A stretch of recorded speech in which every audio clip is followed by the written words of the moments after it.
Namaskar. Very warm welcome to all the viewers and learners in this live interaction of CIT and CRT.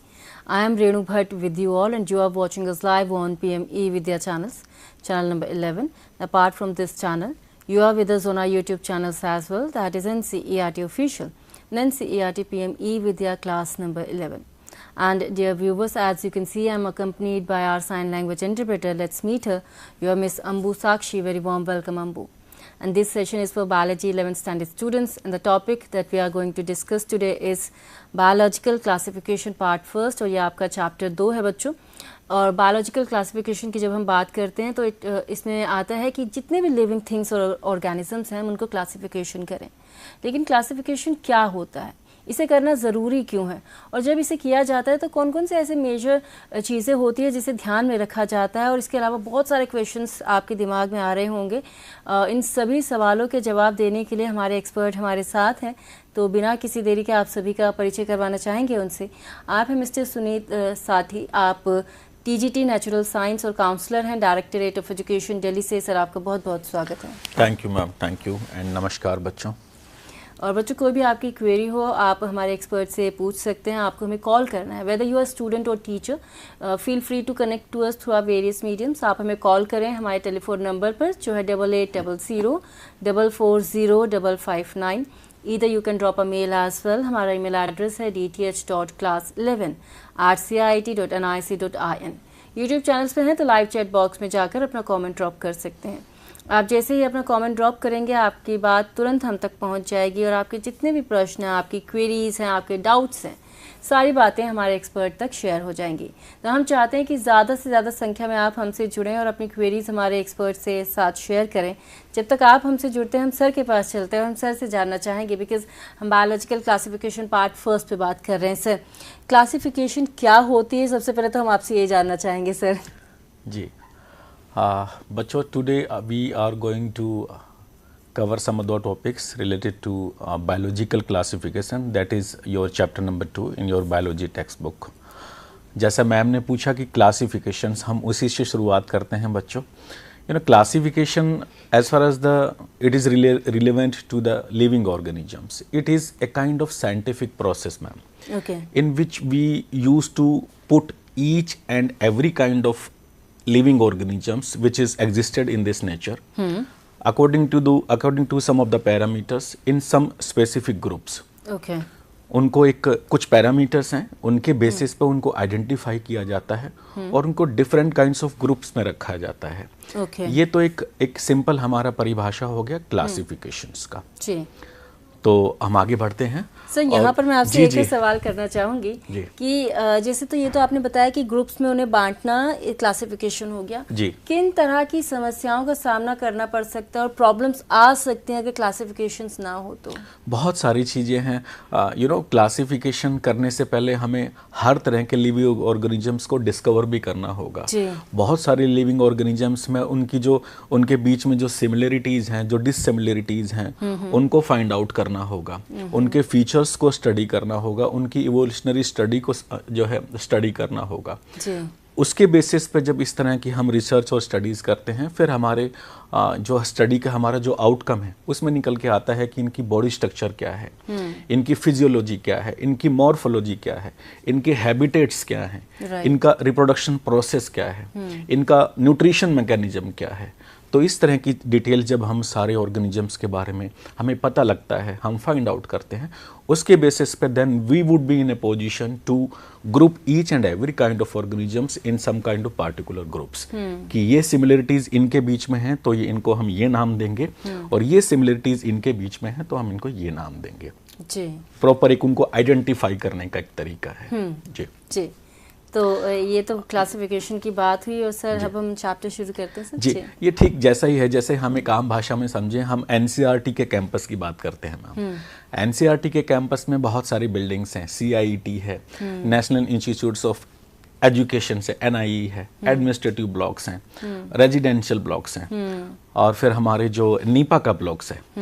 तो अगर हम ये कहें कि जितनी भी बिल्डिंग्स हमारे NCERT के कॉम्प्लेक्स में हैं उनको हमें क्लासीफाई करना है, तो उनको क्लासिफिकेशन करने के लिए हमें उनका रोल समझना होगा, उनकी स्ट्रक्चर समझनी होगी, किसका क्या पार्ट है, किस बिल्डिंग में किस तरह का काम होता है, कुछ इस तरह के पैरामीटर्स हम फाइंड आउट करेंगे और उसके बेसिस पे फिर हमको क्लासिफिकेशन करेंगे कि ये ब्लॉक हमारा रेजिडेंशियल है, इसमें लोग रहते हैं, ये हमारा एडमिनिस्ट्रेटिव ब्लॉक है, इसमें सारा एडमिनिस्ट्रेशन काम होता है, ये हमारा एजुकेशन का ब्लॉक है, इसमें ट्रेनिंग्स होती हैं, कंटेंट डेवलपमेंट होता है, ये हमारा एजुकेशनल CIET है, इसमें एजुकेशनल टेक्नोलॉजी का काम होता है। तो ठीक वैसा ही प्रोसीजर हम लिविंग ऑर्गेनिजम्स के बारे में करते हैं। आई थिंक बच्चों ये क्लियर हो गया होगा। तो हम थोड़ा आगे बढ़ते हैं बच्चों। जैसा कि आप स्लाइड पर देख रहे हैं, बायोलॉजिकल क्लासिफिकेशंस हैं। एक छोटा सा इंट्रोडक्शंस, 5 टाइप्स ऑफ जो किंगडम्स में हमने बायोलॉजिकल क्लासिफिकेशन को रखा हुआ है। प्लांटे, मल्टीसेलुलर और यूकारियोटिक होते हैं। एनिमेलिया जो मल्टीसेलुलर हैं एंड यूकारियोटिक हैं। उसके बाद फंजाई है जो मल्टीसेलुलर हैं, यूकारियोटिक हैं। After that protista, fourth one, eukaryotic, unicellular and multicellular दोनों होते हैं। इसके बाद इसके 2 तरह के जो टाइप्स हैं वो यू बैक्टीरिया होते हैं जो यूनिसेलुलर हैं बट प्रोकारियोटिक हैं, और आर्के बैक्टीरिया जो यूनिसेलुलर हैं और प्रोकारियोटिक हैं। जी, अब जैसा मैम आपने सवाल पूछा था बायोलॉजिकल क्लासिफिकेशंस का, हम करते तो हैं बट उसकी एक्चुअल इंपॉर्टेंस क्या है हमारे साइंटिफिक वर्ल्ड में, हम उससे क्या प्राप्त होता है हमें करने के बाद, इंपॉर्टेंस जो है आर वेरी इंपॉर्टेंट बच्चों, वो एक बार देख लेते हैं। इससे हमें the biological classification of all kinds of living organisms helps in number 1 systemic study of organisms की सिस्टेमिक स्टडी में हेल्प करने का मौका मिलता है। इजी एंड एक्यूरेट आइडेंटिफिकेशंस, हर तरह के ऑर्गेनिजम्स को इजीली और एक्यूरेट वे में आइडेंटिफाई करने का ये हमें हेल्प करता है। And to find out similarities and differences among organisms, जितने भी टाइप्स ऑफ ऑर्गेनिजम्स में उनके बीच में क्या समानताएं हैं, क्या विभिन्नताएं हैं, वो हमें ज्ञात होती हैं। Number 4 evolutionary relationships, different types of बच्चों जो लिविंग ऑर्गेनिजम्स हैं जो हम इस क्लासिफिकेशन में पढ़ेंगे उसमें हमें पता चलेगा कि उनका इवोल्यूशनरी प्रोसेस कैसा रहा है, उनके एंसेस्टर्स कैसे थे, उनकी आज की जो एग्जिस्टेंस है वो कैसी होगी और उनकी फ्यूचर की जो एग्जिस्टेंस है वो कैसी हो सकती है। उसके बाद है बच्चों यूनिवर्सल साइंटिफिक नेम्स। इस बायोलॉजिकल क्लासिफिकेशन के बाद ही जब हम उनको डिफरेंट ग्रुप्स में रख देते हैं बच्चों, फिर उनको हम, चाहे वो बैक्टीरिया हो, एक सेल का एक ऑर्गेनिजम्स, चाहे वो ह्यूमन बीइंग हो, हम सारी दुनिया में एक इस तरह का एक सिस्टम है कि उनको हम एक साइंटिफिक नेम देते हैं and that scientific name is universally accepted all over the world. कुछ और इंपॉर्टेंस है बच्चों बायोलॉजिकल क्लासिफिकेशन के लिए। Number 6, It also helps in the predictions of characters of newly discovered organisms. जब हम उनके कुछ सिमिलरिटीज़ फाइंड आउट कर लेते हैं, डिससिमिलरिटीज़ कर लेते हैं, उनकी इवोल्यूशनरी हिस्ट्री जान लेते हैं, उनकी मॉर्फोलॉजी, उनकी एनाटॉमी, उनकी फिजियोलॉजी, उनकी स्ट्रक्चर, उनका न्यूट्रिशन, उनका रिप्रोडक्शन, जब हम हर चीज़ के बारे में जान लेते हैं तो हम इस अवस्था में आ जाते हैं बच्चों की उनकी जो आने वाली जनरेशन्स होंगी वो किस तरह की होंगी, उनको हम प्रिडिक्ट करना, उनकी न्यूली जो डिस्कवर्ड्स और हो सकती हैं या प्रोड्यूस हो सकती हैं उनको प्रेडिक्ट करना आसान हो जाता है। Number 7, scientific communications easier world wide जो भी लिविंग ऑर्गेनिजम्स के बारे में जो रिसर्च होती हैं, जो स्टडी होती हैं, उसमें एक तरह का एक सिस्टेमिक एक प्रणाली जो है वो स्थापित हो जाती है, जिसकी वजह से कम्युनिकेट करना, आपस में जो साइंटिस्ट लोग होते हैं जो उसके बारे में स्टडी करते हैं उसके बारे में बात करना, उसके बारे में कम्युनिकेशन करना, इंफॉर्मेशन अवेयरनेस को एक्सचेंज करना, वो आसान हो जाता है। Number 8, biodiversity study and conservations. ये जितने भी लिविंग ऑर्गेनिजम्स हैं बच्चों हमारे नेचर में, ये बायोडाइवर्सिटी, ये means diversity in living beings, इसका जो डाइवर्सिटी है बच्चों और उसका कंजर्वेशंस, जो उसको हम बचा के रखने की जो हमारी प्रणाली है, जो सिस्टम है, ये हमारी बायोलॉजिकल क्लासिफिकेशन है उसमें हमें हेल्प करता है। और बहुत सारी चीज़ों को जो एंडेंजर्ड स्पीसीज़ हैं या जो एक्सटिंक्ट हो चुकी हैं उनको जो है रीगेन करने का हमें इसमें हेल्प मिलता है।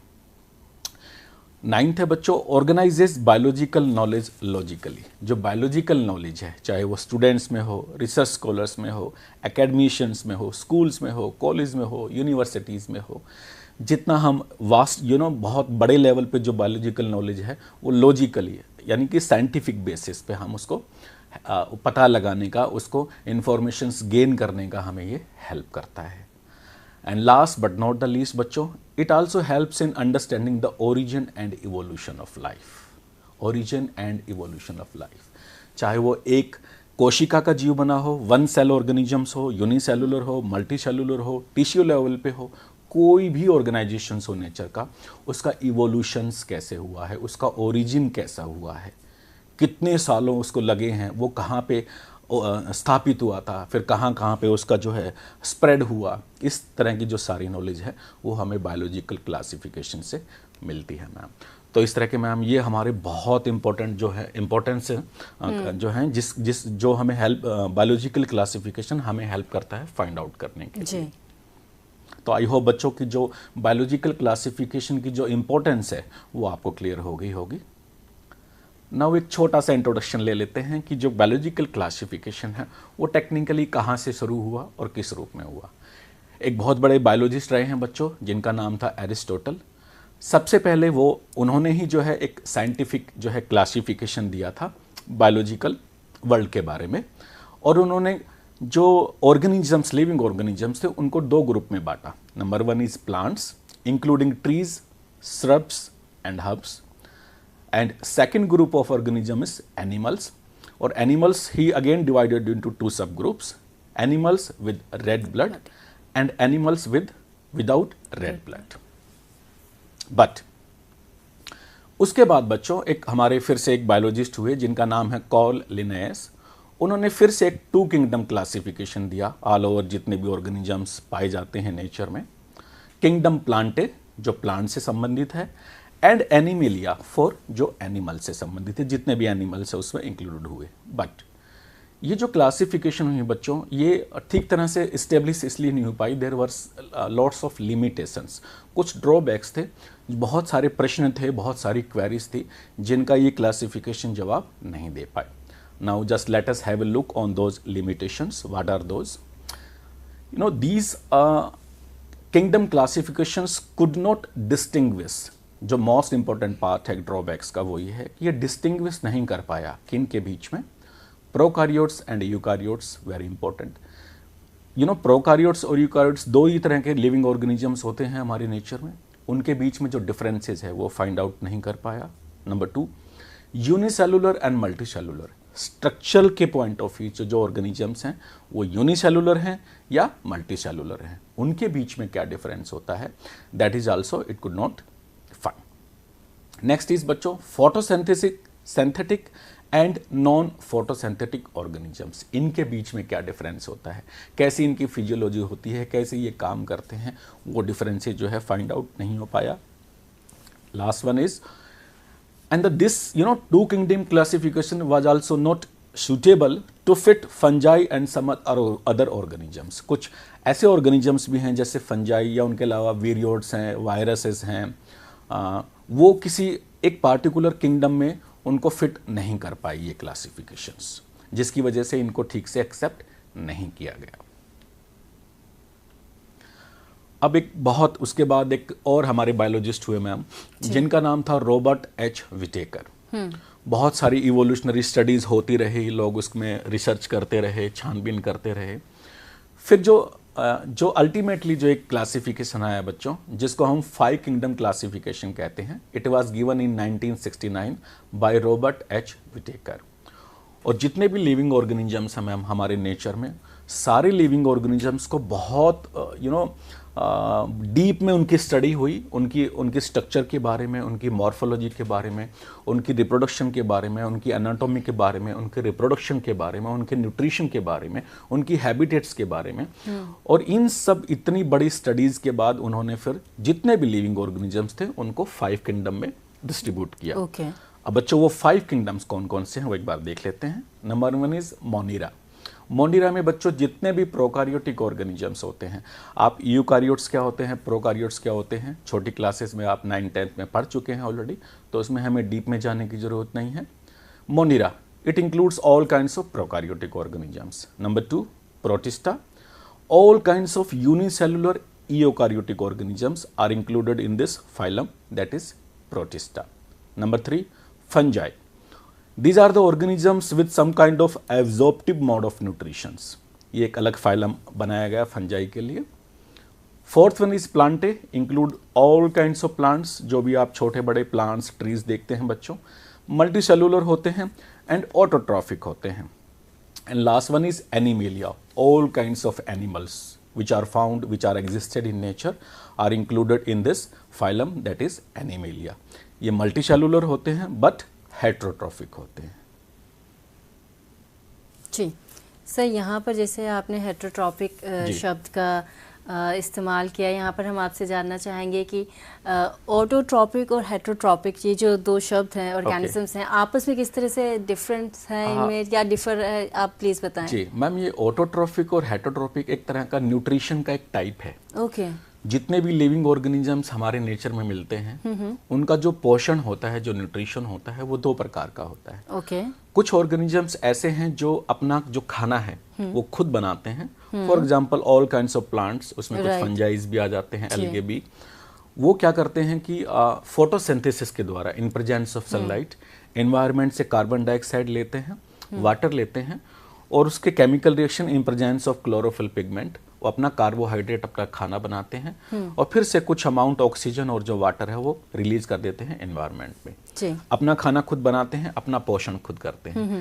इस तरह के ऑर्गेनिजम्स को हम ऑटोट्रॉफिक कहते हैं। okay. जैसे जितने भी पेड़ पौधे हैं इनमें प्रकाश संश्लेषण होता है, ये सब ऑटोट्रॉफिक है।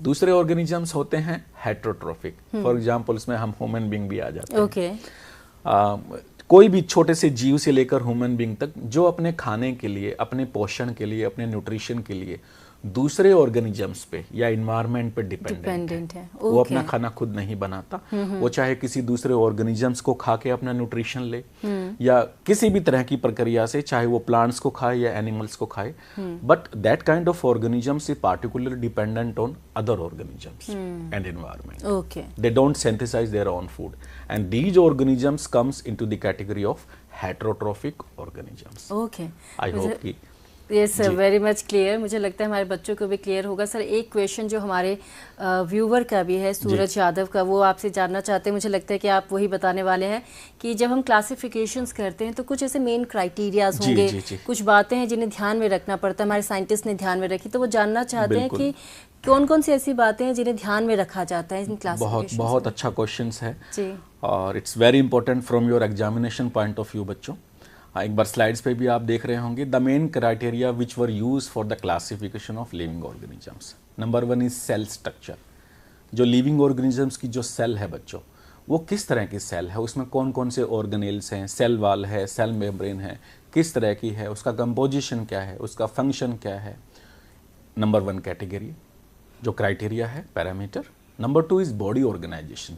जितनी भी मॉर्फोलॉजी है, बाहर का जो स्ट्रक्चर होता है बच्चों, बड़ों जो लिविंग ऑर्गेनिजम्स का किस तरह का है, किस तरह के ऑर्गन्स होते हैं, कौन सा ऑर्गन्स किस फंक्शन के लिए इस्तेमाल होता है, बॉडी ऑर्गेनाइजेशंस, वो हमारा सेकंड पैरामीटर क्राइटेरिया होता है। Number 3 is mode of nutritions. Nutrition किस तरह का है लिविंग ऑर्गेनिजम्स में। जैसे अभी हमने बात किया ऑटोट्रॉफिक एंड हेट्रोट्रॉफिक, उसके भी कुछ सब टाइप्स होते हैं, जैसे पैरासिटिक होता है, सेप्रोफाइटिक होता है। किस तरह का मोड ऑफ न्यूट्रिशन है, अपना जो पोषण है लिविंग ऑर्गेनिजम्स वो कैसे लेते हैं, that is third parameter. Number 4 is reproductions. It's also very important बच्चों। रिप्रोडक्शन किस टाइप का है। नॉर्मली 2 रिप्रोडक्शंस होते हैं, एक सेक्सुअल और एक असेक्सुअल्स। किस में सेक्सुअल है, किस में असेक्सुअल्स है, उनकी भी फिर फर्दर सब डिविजन्स होती हैं। असेक्सुअल की फर्मेंटेशन होता है, जो फ्रेगमेंटेशन होता है, मल्टीपल फ्यूजन होता है, बडिंग होता है, इस तरह की जो रीजनरेशंस होता है, इस तरह की असेक्सुअल रिप्रोडक्शंस के जो प्रोसेसेस हैं, किस तरह का रिप्रोडक्शन है, that is also one of the important criteria to classify living organisms. And next one is phylogenetic और we can say evolutionary history. Phylogenetic means उनके संबंध किस प्रकार के जीवों से रहे हैं, किस प्रकार के जीव उनके एंसेस्टर्स थे, फिर उनका इवोल्यूशन किस प्रकार से हुआ और वो किस तरह के ऑर्गेनिजम्स के रूप में उनमें बदलाव हुआ, किस तरह के उनके शारीरिक चेंजेज आए या फिजियोलॉजिकल चेंजेज आए, मॉर्फोलॉजिकल चेंजेज आए, तो वो उसको हम, और किस तरह के लिविंग ऑर्गेनिजम्स वो पहले थे और अब कैसे हैं और फ्यूचर में कैसे हो सकते हैं, इसको हम बोलते हैं बच्चों इवोल्यूशनरी या फाइलोजेनेटिक रिलेशनशिप्स। तो ये 5 हमारे मैम क्राइटेरिया होते हैं जिसके बेसिस पे हमेशा जो है लिविंग ऑर्गेनिजम्स को क्लासिफाई किया जाता है। तो ये क्लियर हो गया होगा बच्चों आपको। Yes sir.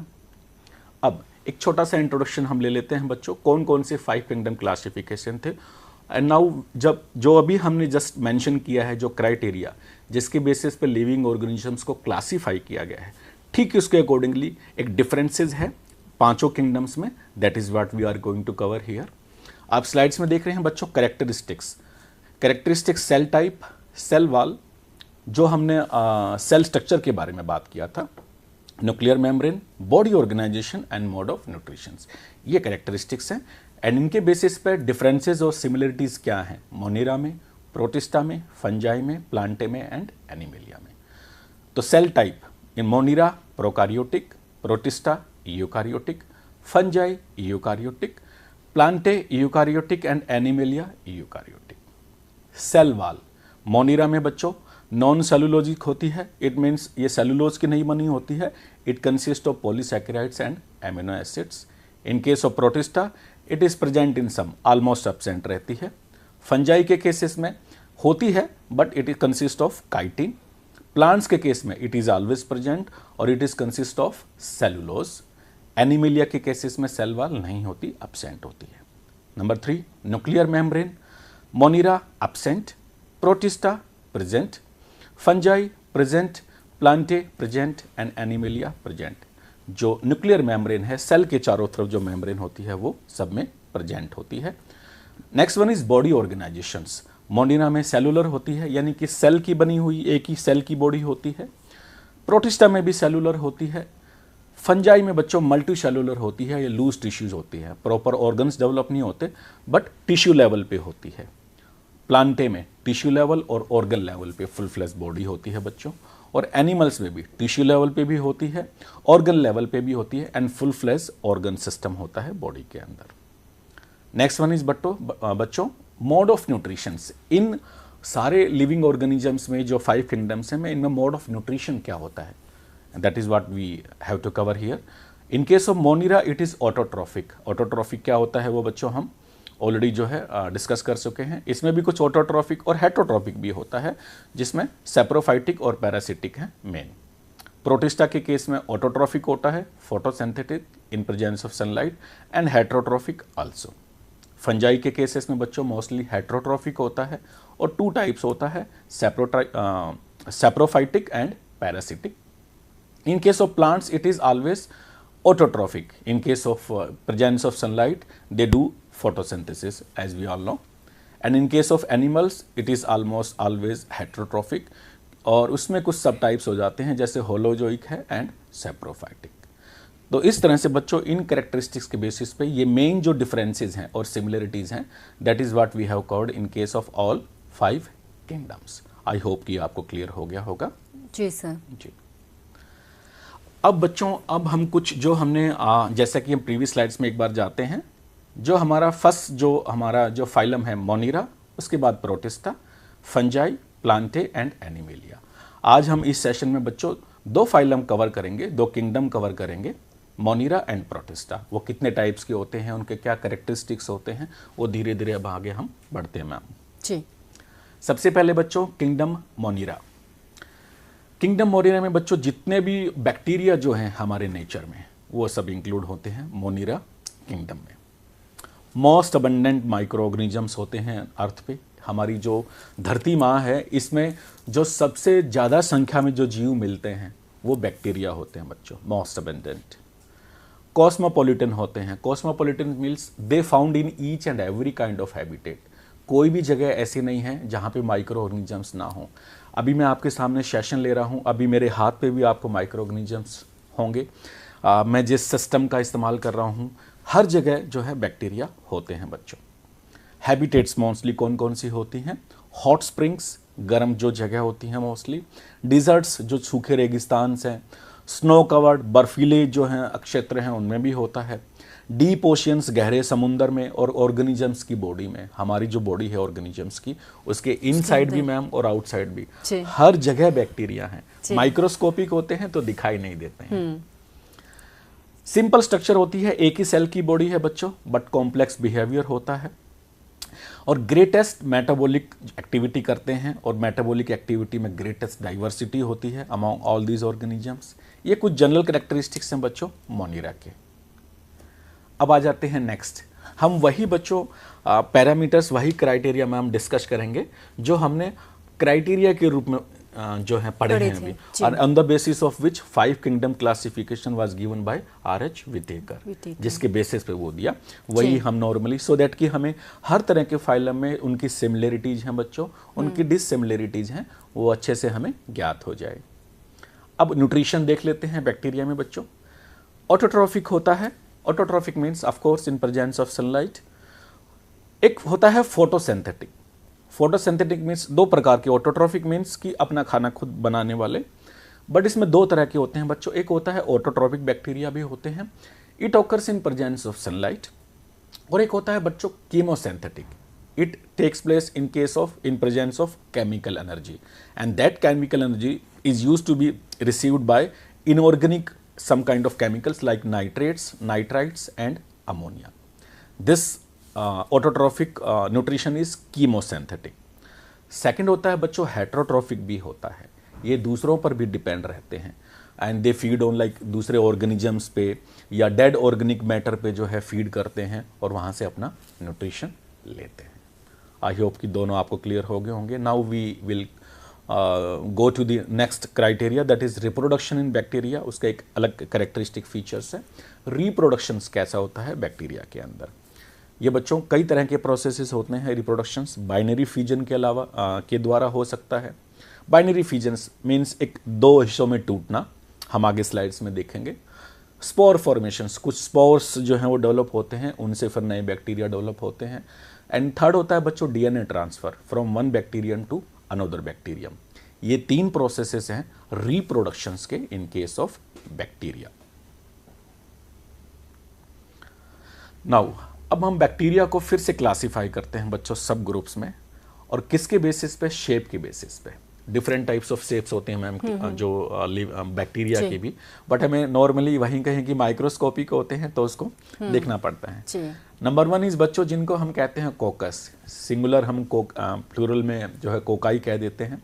ये स्फेरिकल होते हैं या फिर राउंड शेप्ड होते हैं, नॉर्मली गोल जो स्ट्रक्चर होती है।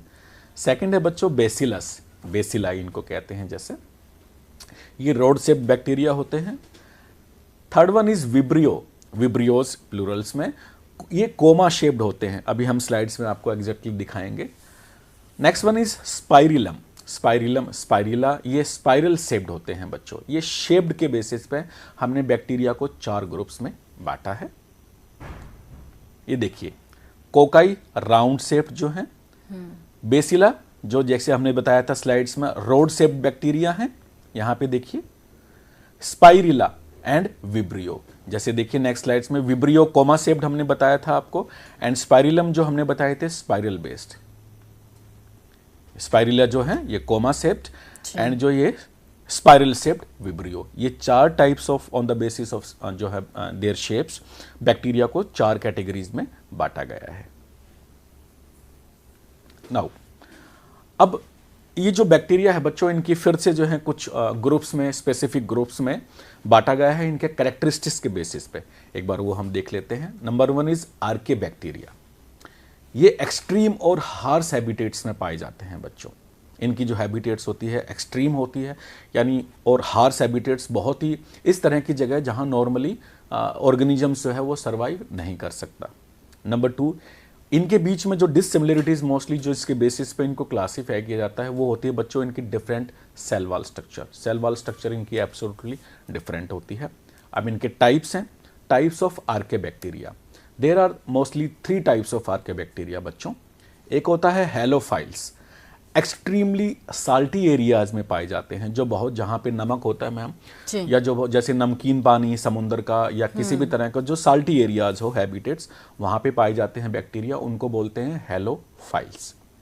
नेक्स्ट है बच्चों थर्मो एसिडोफाइल्स। थर्मो मीन्स जैसा आपने बताया, आप जानते हैं वर्ड से टेम्परेचर। हॉट स्प्रिंग्स और एसिडिक एरियाज। हॉट मीन्स जहाँ पे बहुत गर्म क्षेत्र होते हैं या गर्म पानी का क्षेत्र होता है, एसिडिक का क्षेत्र होता है, एरियाज होता है, वहाँ पे हैबिटेट्स होती है थर्मो एसिडोफाइल्स की। ये सेकंड टाइप ऑफ आर्के बैक्टीरिया होते हैं। नंबर 3 है बच्चों मिथानोजेंस। जैसे ही नाम से ही जो है हमें आइडेंटिफाई हो रहा है, ये मार्सी एरियाज में पाए जाते हैं बच्चों, और कुछ रूमिनेंट्स एनिमल्स होते हैं मैम। रूमिनेंट्स जैसे काउज होती हैं, बफेलो, जो जुगाली करने वाले पशु होते हैं, उनके अंदर उनके डाइजेस्टिव सिस्टम में भी जो बैक्टीरिया पाए जाते हैं उनको हम मिथानोजेंस कहते हैं। And that is the only reason कि ये जो मिथानोजेंस हैं बच्चों, ये मीथेन गैस प्रोड्यूस करते हैं, जिनको हम बायोगैस भी कहते हैं फ्रॉम एनिमल डंग। जो बैक्टीरिया होते हैं मैम, जो रूमिनेंट एनिमल्स के अंदर, उनका जो फीकल मटेरियल होता है, जब वो बाहर निकलता है, जिसको हम एनिमल डंग कहते हैं, उसी से हम कहते हैं कि हम गोबर गैस प्लांट जो होते हैं वो इसलिए उसमें से मीथेन गैस प्रोड्यूस होती है, इसीलिए वो उसको हम फ्यूल के रूप में इस्तेमाल करते हैं और उनमें हेल्प करते हैं ये मिथानोजेंस जो बैक्टीरिया होते हैं, ये मीथेन गैस प्रोड्यूस करते हैं बच्चों। It's very important. I hope कि चीजें क्लियर हो गई होंगी आपको। जी सर। नेक्स्ट टाइप है बच्चों bacteria, eubacteria, right. Eubacteria they are also called as true bacteria बच्चों। It's very important, you have to keep in your mind. Also called as true bacteria, and कुछ special characteristics features जो हैं इनके अंदर एक जो cell wall होती है वो very rigid होती है बच्चों, और इनकी जो बॉडी स्ट्रक्चर है उनमें फ्लैजिलम होते हैं बॉडी मूवमेंट के लिए। हम अभी स्लाइड्स में आपको दिखाएंगे। अब फिर से बच्चों ये ईयू बैक्टीरिया हैं, they are again classified into some other sub groups. Number 1 cyanobacteria, आपने नाम सुना होगा। साइनोबैक्टीरिया को ma'am there also called as blue green algae. It's कई बार ये क्वेश्चन उठता है कि साइनोबैक्टीरिया है ये, बट इनको हम एल्गे क्यों कहते हैं, ब्लू ग्रीन एल्गे।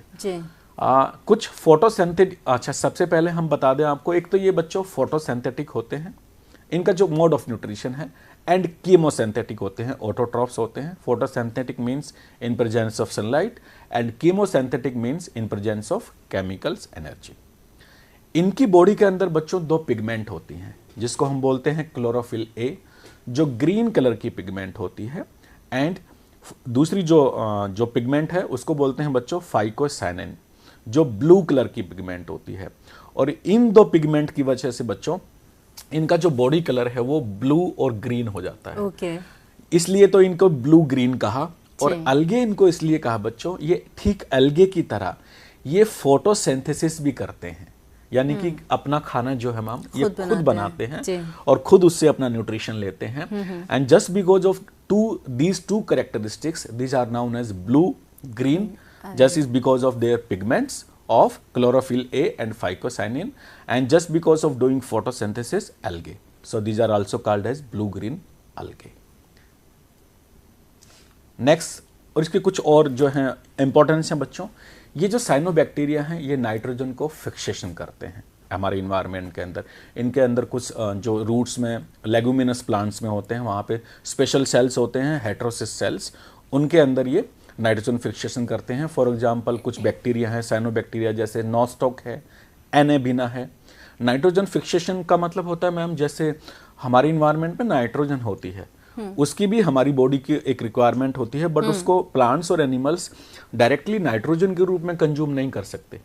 उसको कंज्यूमेबल रूप में लाने के लिए एक पार्टिकुलर किसी और फॉर्म में कन्वर्ट करना पड़ता है, नाइट्रेट्स में, नाइट्राइट्स में, सो दैट कि हम उसको कंज्यूम करें, उसका यूज करें। उस जो यूजेबल फॉर्म में जो कन्वर्जन है, जो प्रोसेस है, उसको बोलते हैं नाइट्रोजन फिक्सेशन।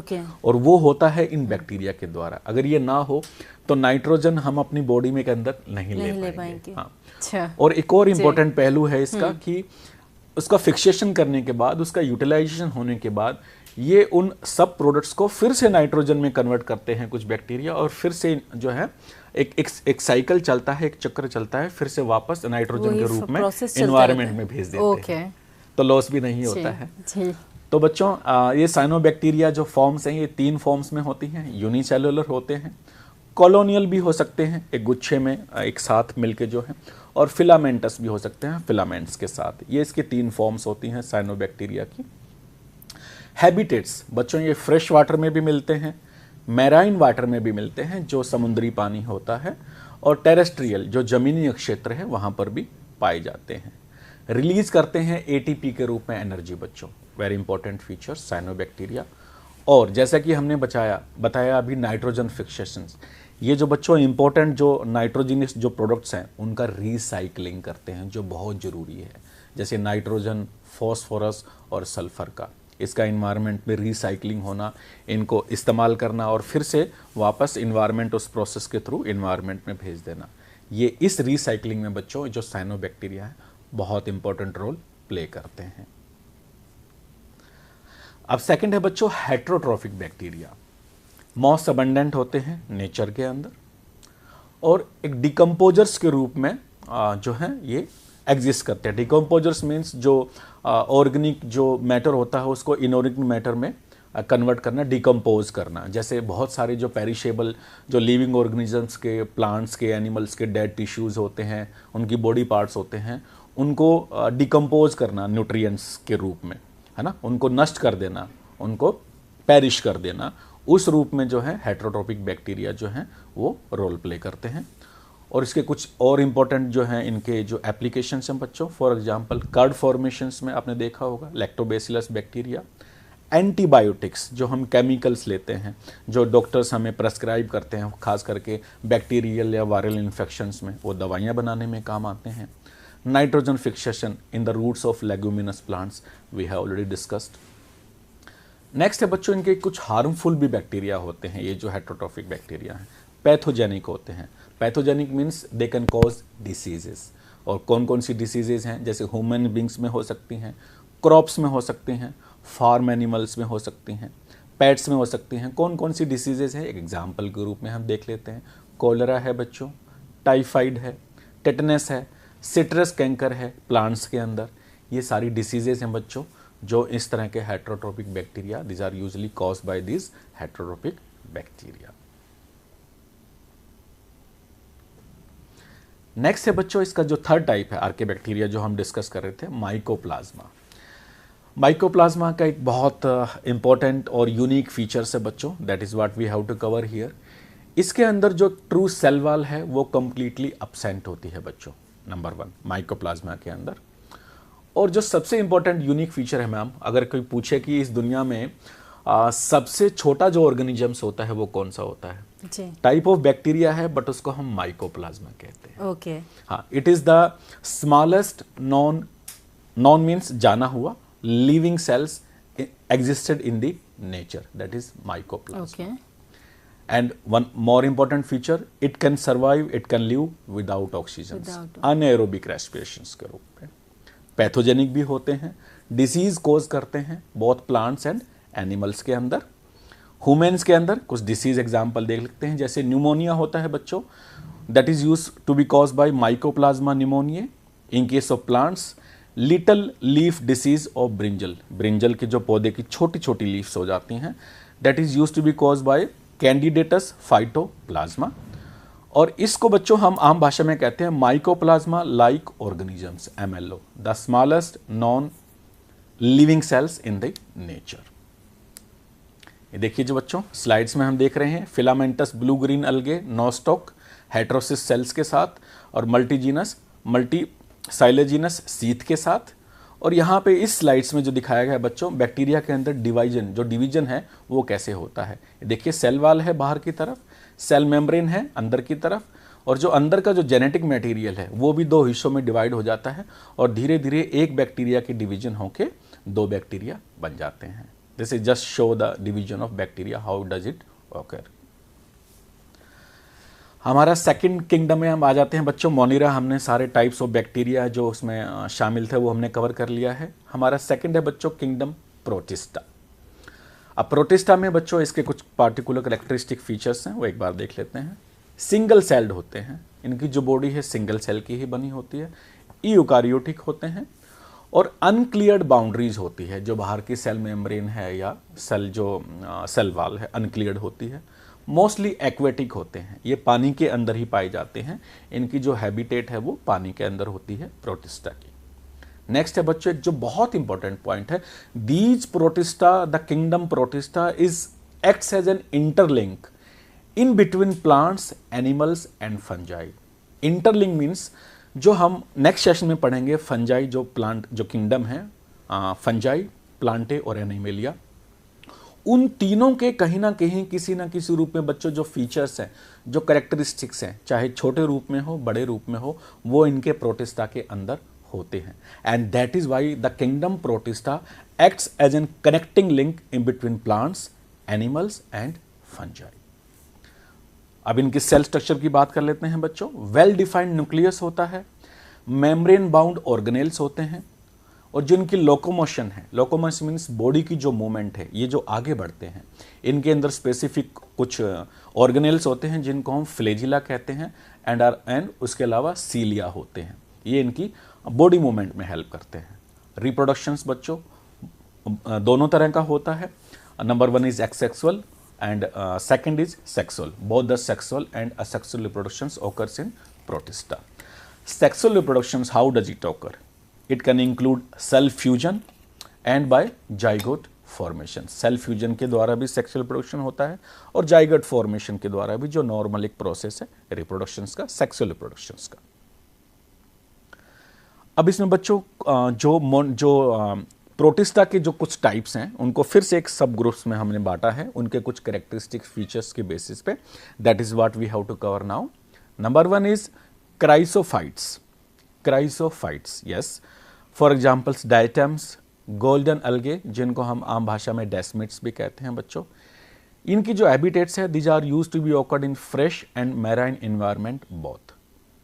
फ्रेश इन्वायरमेंट में भी मिलते हैं, चाहे वो पानी हो, अक्षेत्र हो, और मैराइन नमकीन पानी में भी पाए जाते हैं। माइक्रोस्कोपिक होते हैं ऑफ कोर्स।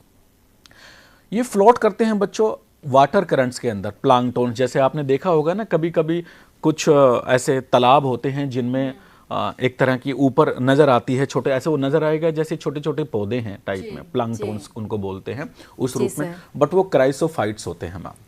फोटोसिंथेटिक होते हैं of course, in case in presence of जो सनलाइट, वो अपना फोटोसिंथेसिस प्रोसेस जो है वो कंप्लीट करते हैं। ये कुछ जनरल कैरेक्टरिस्टिक्स हैं बच्चों हमारे क्राइसोफाइट्स के। नेक्स्ट है बच्चों डायटम्स। इन्हीं का जो एग्जांपल्स है उसको हम एक छोटा सा कैरेक्टरिस्टिक्स एक बार देख लेते हैं।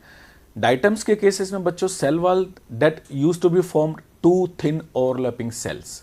एक टू थिन, एक पतली ओवरलैपिंग सेल्स बनाती है सेल वॉल, और सेल वॉल के अंदर एक स्पेसिफिक मटेरियल होता है जिसको हम सिलिका कहते हैं, और वो सेल वॉल को हार्ड बना देता है बच्चों, एंड इनडेस्ट्रक्टिबल बना देता है, बहुत ही रिजिड, बहुत ही सॉलिड स्ट्रक्चर बना देता है सिलिका सेल वॉल को।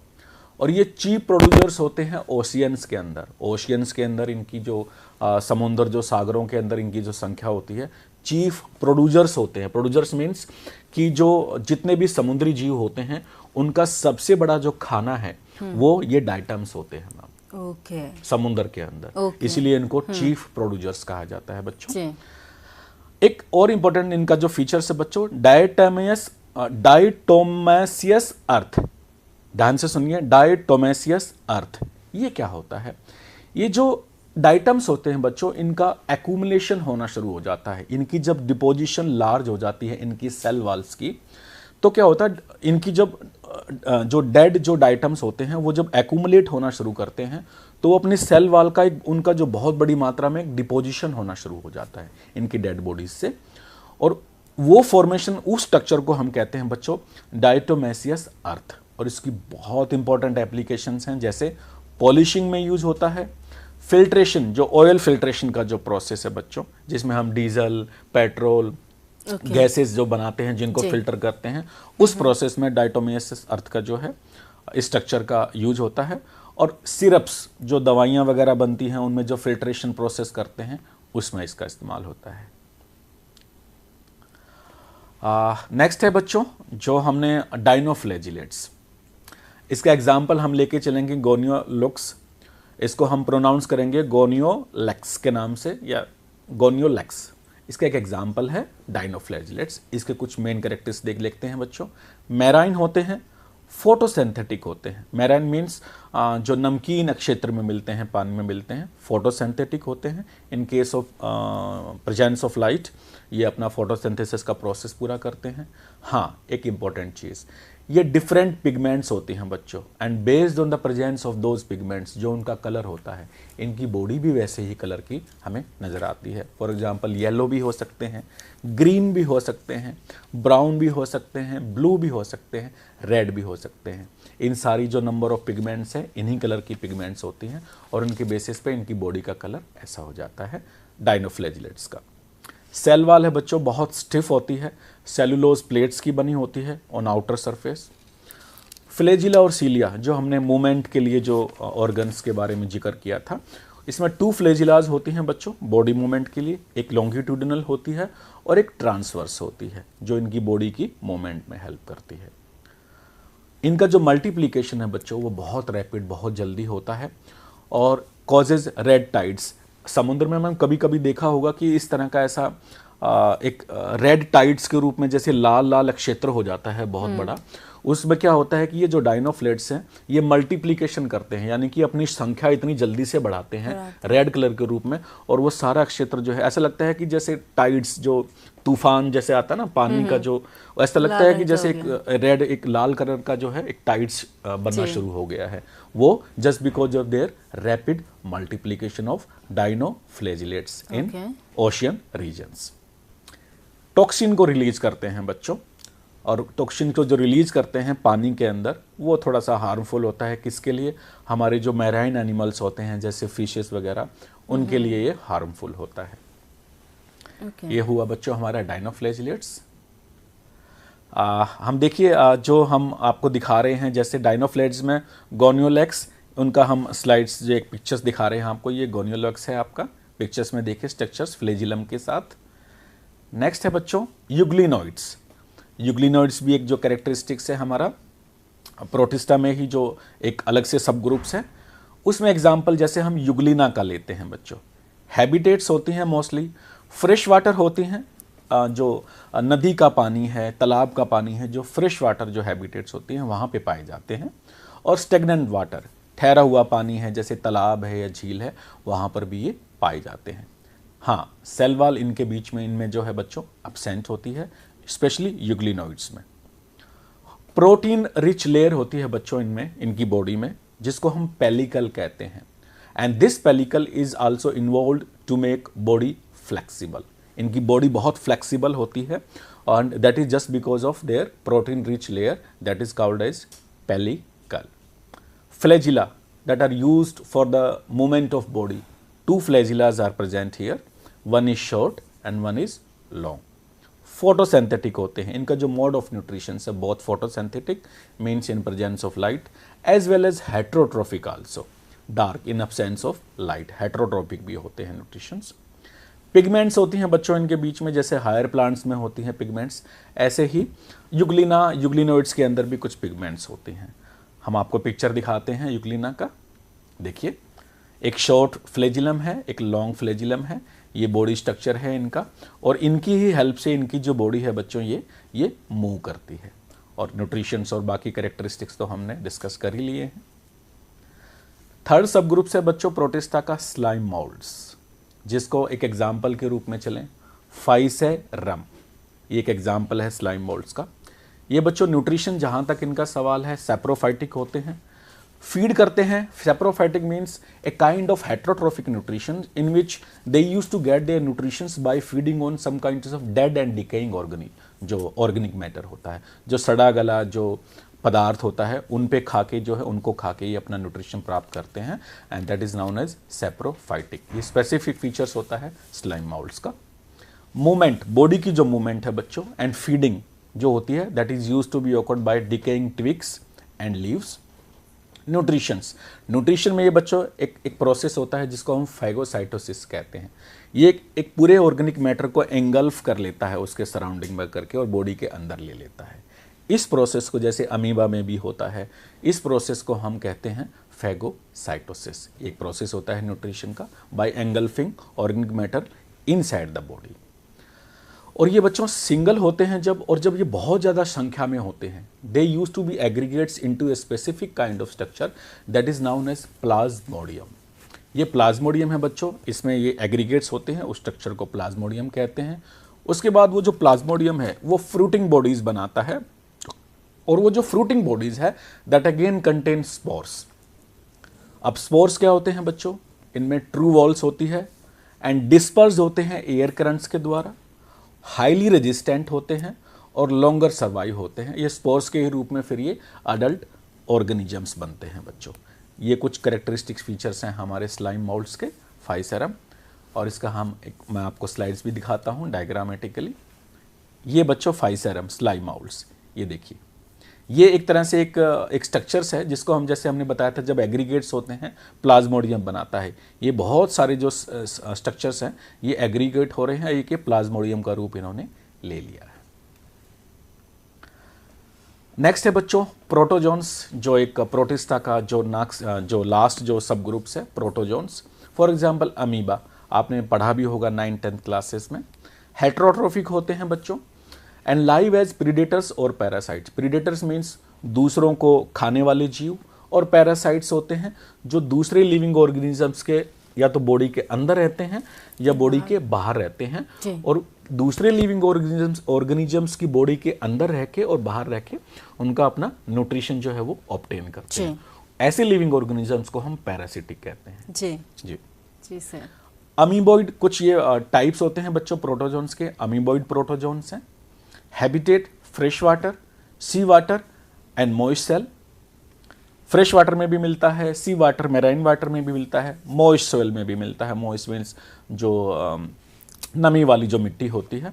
न्यूट्रिशन है बच्चों, न्यूट्रिशन जैसे मैंने हम पिछले सेशन में बताया फैगोसाइटोसिस, वही प्रोसेस यहाँ पे होता है।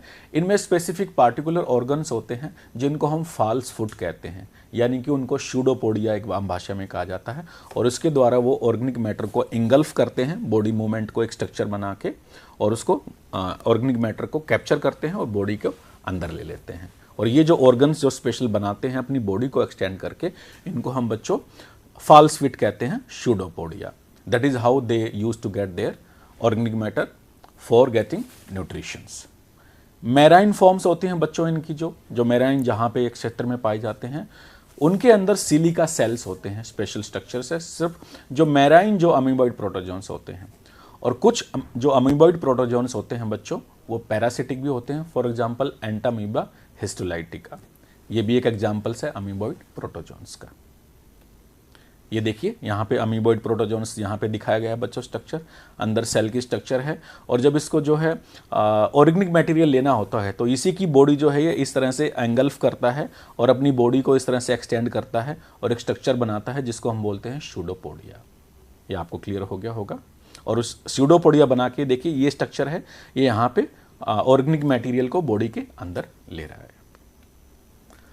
नेक्स्ट है बच्चों फ्लेजिलेटेड प्रोटोजोन्स।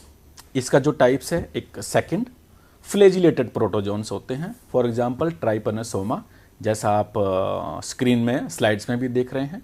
कुछ इनके बेसिक फीचर्स हैं। फ्री लिविंग होते हैं बच्चों, पैरासिटिक होते हैं, बॉडी की मूवमेंट जो है वो फ्लेजिला के द्वारा होती है। ये फ्लेजिला है, ये इसकी बॉडी है, और डिसीज प्रोड्यूस करते हैं जैसे स्लीपिंग सिकनेस। इनका एक स्पेशल फीचर्स होता है ट्राइपनोसोमा का, जो ह्यूमन बींग्स के अंदर स्लीपिंग सिकनेस की एक डिसीज प्रोड्यूस करते हैं। नेक्स्ट है बच्चों सीलिएटेड प्रोटोजोन्स, जो थर्ड जो टाइप्स है इनका प्रोटोजोन्स का। फॉर एग्जांपल पैरामीशियम, पिक्चर्स में आप देख रहे हैं पैरामीशियम जो है ये इसकी बॉडी है। बेसिक फीचर्स हैं, एक्वेटिक होते हैं, सीलियरी, जो बॉडी मूवमेंट है वो सीलिया के द्वारा होती है, और जो फीडिंग है वो फीडिंग